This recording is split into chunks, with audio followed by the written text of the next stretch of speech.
یا ایھا الناس،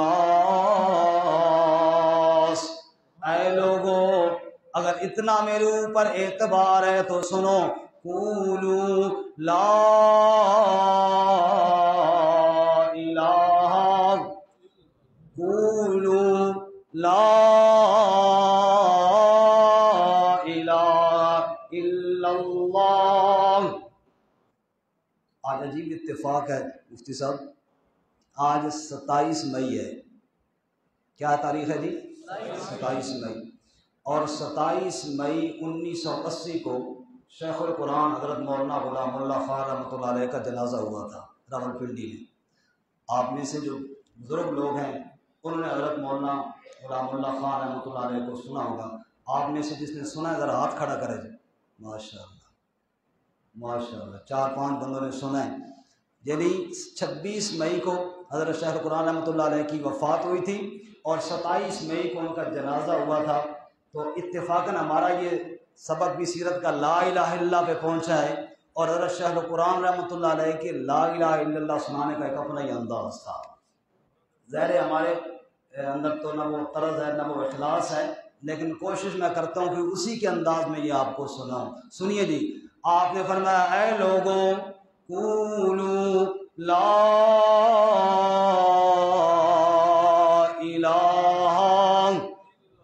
الا اللہ، بعد میں قولوا کہہ دو لا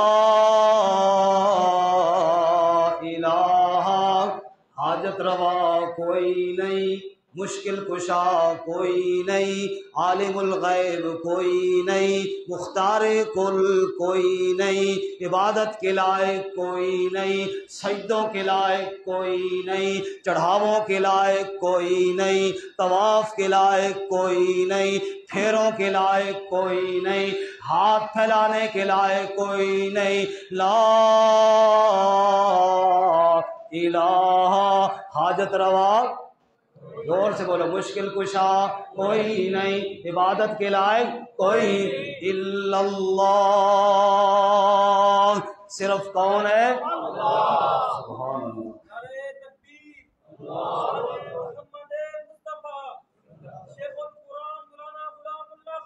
زندہ باد۔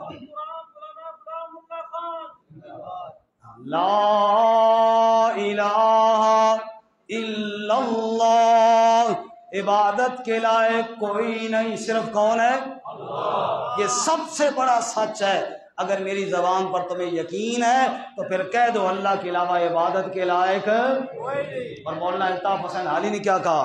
فرماتے یہ سنتے ہی تھرا گیا گلہ سارا، یہ سنتے ہی تھرا گیا گلہ سارا، کہ رائی نے للکار کر جب پکارا، کہ وہی ذات واحد عبادت کے لائق، زباں اور دل کی شہادت کے لائق، اسی کے ہے فرما اطاعت کے لائق، اسی کی ہے سرکار خدمت کے لائق، لگاؤ تو لو اپنی اس سے لگاؤ، جھکاؤ تو سر اس کے آگے جھکاؤ۔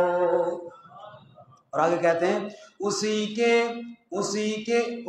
پر ہمیشہ بھروسہ کرو تم، اسی پر ہمیشہ بھروسہ کرو تم، اسی کے صدا عشق کا دم بھرو تم، اسی کے غضب سے ڈرو گر ڈرو تم، اسی کی طلب میں مرو گر مرو تم، مبرہ ہے شرکت سے اس کی خدائی، نہیں اس کے آگے کسی کو بڑائی، لا الہ الا اللہ، باقی سب